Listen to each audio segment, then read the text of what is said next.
Hello again my friends, do I have an infocran video for you? It's practically bursting at the seams with hot piping news, and I'm gonna serve it the best way I know how right here, right now in this video. So keep your eyeballs glued to YouTube as I break down what's going down. Check it!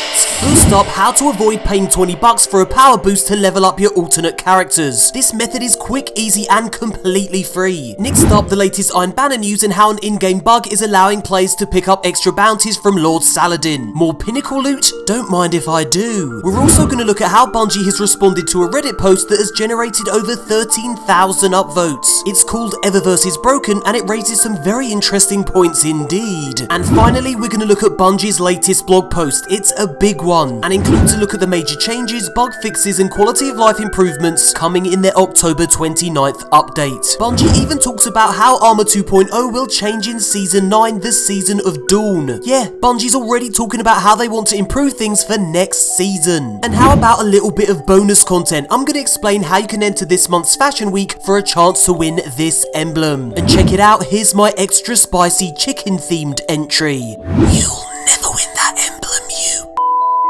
Right then, let's get into this. Now, you may have noticed that you can purchase a character power boost that will instantly increase the power level of your alt characters to 900. The thing is, it costs $20 to do so. That's around 16 English pounds. Well, there's a free and easy alternative. Let me show you. So then, as you can see, my Titan is currently 759. Now, I can get a big boost increase from simply equipping the higher power weapons that I was using on my Hunter main. As you can see, I'm now 831. Now, the next step is to visit your armor collections and select the leveling tab, and then, well, just start buying loads of blue armor. As you'll see, the power level starts to increase pretty rapidly upon each armor purchase, and it only really starts to slow down when you get to around 888. All you need is glimmer and gunsmith materials to purchase these armor pieces, which, as you'll see a bit later, you get back most of it anyway. So yeah, keep on buying those blues until you hit around 888. Next up, equip all the highest power level blues from your blue buying binge to see just how far your Guardian has come. As you can see, that power level is shooting up pretty fast. You have gone from a scrubby 759 power to 918 in a matter of minutes, but we ain't done yet. I want more power, and I want it right effing now. You can now visit your battle pass, and if you have the premium tier rewards, you can grab the bundle that contains season exclusive armor. And then looky here, I can equip all that battle pass loot and boost my power even further to a respectable 931, but we still ain't done. I want more effing power. It's bulking season, baby, and your boy wants to get swole as a mother. Let's go. Now, because I've reached level 47 on my battle pass with my Hunter main, I can grab all the armor unlocks up to this level on my Titan's battle pass too. And now, well, you know the drill by now. You can equip all that battle pass loot and boost your power even further. Remember, we started at a pathetic 759, and we've ended up at a rather tasty 948, all within about 5 minutes, and it didn't cost you a penny. Not a bad day's work. And I'll be using this exact same method for my Warlock. And once you're done, you can then dismantle all the excess armor and get back some of that glimmer and gunsmith materials that you spent. Now, I first saw this boost method from my pal and fellow YouTuber Work to Game. I've left a link to his channel in the description box below. Be sure to go check him out. Next up, an Iron Banner bug that allows you to pick up additional Iron Banner bounties. You see, you're only supposed to be able to pick up 4 Iron Banner bounties per event, but this bug allows players to pick up at least an extra 2 Iron Banner bounties. This will no doubt be fixed by the next event, so be sure to take advantage of this. Remember, these bounties drop pinnacle rewards, so it's well worth grinding all of them. Now, in my last video, I spoke about how the last step in the Iron Banner quest was broken. It showed that you needed 10 grenade launcher kills when in fact only sub-machine kills counted. Well, here's how Bungie's dealing with this. Due to this portion of the Iron Banner Scour the Rust quest step conviction having issues, we have updated this portion of the quest to now auto-complete. So yeah, this part of the quest now simply completes itself. Okay then. Next up, we're going to look at the Reddit post, Eververse is broken. Now, this post uses data mined info to look at all the items that will be sold for Bright Dust and Silver throughout the season. So then on the left, we have all the items being sold for Bright Dust in Season 8, and on the right, all the items being sold for Silver in Season 8. Now, if this info is indeed accurate, you can see there's a hell of a lot more exotics being sold for Silver than Bright Dust. So yeah, the vast majority of all the cool new Season 8 exotic vanity items are locked behind a paywall. Now, many players believe that all Season 8 Eververse exotics will eventually be made available to purchase purchase for Bright Dust, but as you can see, that's not the case. Now the truth is, players simply don't know what items will become available for Bright Dust and what items will remain a silver only purchase, and this leads to inevitable frustration. I purchased the flare gun emote for silver only to find that it became available for Bright Dust. If I'd have known this, I would have waited and dipped into my healthy reserves of Bright Dust rather than spend actual cash. So then here's how Bungie's community manager DMG responded to this Reddit post. Regarding the overall post, there's a lot to unpack here that I'll be speaking to the team with. Rotations, timed exclusives, Bright Dust v Silver, all the good stuff. Cosmo and I will make sure to talk through a lot of the content in this post. It doesn't mean we'll have immediate answers in a future Bungie blog post or full-on breakdowns, but I can promise you that we're listening and we'll make sure the team is aware of the thoughts here. So yeah, let's hope Bungie makes the majority, if not all Season 8 Eververse exotics available for Bright Dust, or better yet, put them back in the game as grindable rewards. Next up, we're going to look at Bungie's latest blog post, and I gotta say, it's a meaty one. Bungie's going to drop a game update on October the 29th, an update that includes super nerfs, bug fixes, and quality of life improvements. So then let's start with those super nerfs. First up, the Titan's Trample perk is getting nerfed. The amount of super energy you get back per kill is being reduced from 15 to 13%. Now it's worth noting that Trample will work differently in PvP than it does in PvE. In PvE, the Trample nerf isn't as harsh, so your super will last longer. It's also worth noting that health regen no longer activates from super kills, and that you'll use more super energy while activating your light attack. So yeah, the Code of the Juggernaut won't be such an outright menace in PvP, and the increased super cost of the light attack makes dashing across the map like an electric lunatic a little less forgiving. And Titans, you ain't out of the woods just yet.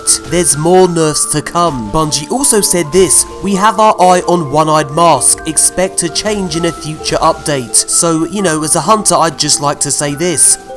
LOL. Next up, the Warlock's Everlasting Fire perk is also getting nerfed. Now, this isn't getting hit quite as hard as the Titan's Trample perk, but it's still not going to perform as effectively as it does now. And again, as a hunter, let me just say this. LOL. I'm kidding, I'm sure Bungie's going to take a dump on hunters at some point too. Now, other notable quality of life improvements include the super icons for the Forsaken subclasses being displayed in the PvP HUD. This means you'll know exactly what kind of guardians you're up against in the Crucible. The Phantasmal Core max cap stack will be raised from 3 to 99. And yes, Bungie is aware of the Izanagi's Burden quest bug that's stopping players from obtaining this exotic in Season 8. The studio is working on a fix. Oh, and get this, Bungie will also introduce a collections page for your mods, allowing you to browse through all the possibilities and see which ones you have already collected. Next up, we're going to talk about Season 9. Bungie revealed that Armor 2.0 is changing in this season. You see, Bungie has received a lot of feedback regarding Armor 2.0. By far the most frequent complaint was how the elemental type of your armor, solar, void, or arc, determines which kind of mods you can equip in it. For example, solar armor allows you to equip auto rifle, fusion rifle, linear fusion rifle, and submachine gun reserves mods. These are mods that allow you to carry more ammo for these specific weapon types. Well, starting in Season 9, Bungie will introduce ammo reserves and ammo finder mods that can be used no matter what armor energy type you have, giving you more freedom when tinkering with your builds. And these mods will be automatically unlocked for all players at the start of Season 9. And here's another Season 9 Armor 2.0 change. You'll be able to stack identical mods in one armor piece. For example, 2 rocket launcher ammo finder mods in your helmet. It's worth noting that 2 stacked mods won't simply double the benefit of the mod. Instead, it will increase it by roughly 1.5 times. And remember we talked about how armor mods will be visible in your collections in the October 29th update? Well, at the start of Season 9, armor mod collections will get a UI upgrade, allowing them to display armor energy type and cost on the icon, just like they do in your armor socket. Next up, we have Fashion Week. Yes, Bungie is introducing a new monthly fashion show in which the best dressed guardians, or at least the guardians that Bungie deem worthy, will feature in the next Bungie blog post and win this rather delightful emblem. Now, there are 2 ways to enter. You can submit a picture of your guardian on Bungie.net or reply to this tweet with your picture. I've linked both Bungie.net and this tweet in the description box below. Here's what Bungie says about Fashion Week. Do you think you have an eye for style? Submit a picture of your best dressed guardian on Bungie.net or in a reply to our Fashion Week tweet. We will choose our favourites and feature them in next week's TWAB. Please include a link to your Bungie.net profile with your submission to help us out with granting your emblem if you win. Since fashion is never finished, we will plan on doing this regularly, hopefully once a month. And finally, the new exotic quest for Leviathan's Breath is almost here. It goes live October 22nd. You'll need to visit Banshee and locate his hidden workshop in the tower. Now, I already have a guide for this quest on my channel. I'll link it in the description box below and at the end of this video. So yeah, that brings us to the end of the video. I hope you enjoyed it. If you did, you may wish to show MoreConsole a little love with a cheeky like. It really does help help the video get seen by more people and lets me know that you like this kind of content. Now, we've just hit 922,000 subscribers, which is crazy, and it's edging ever closer to the big 1 milli. Now, we're still a little way off that, but who knows, maybe 2020 will be the year. Anywho, click the on-screen image to see my quest guide for the exotic bow, and we will speak again very soon, my friends. Nice one.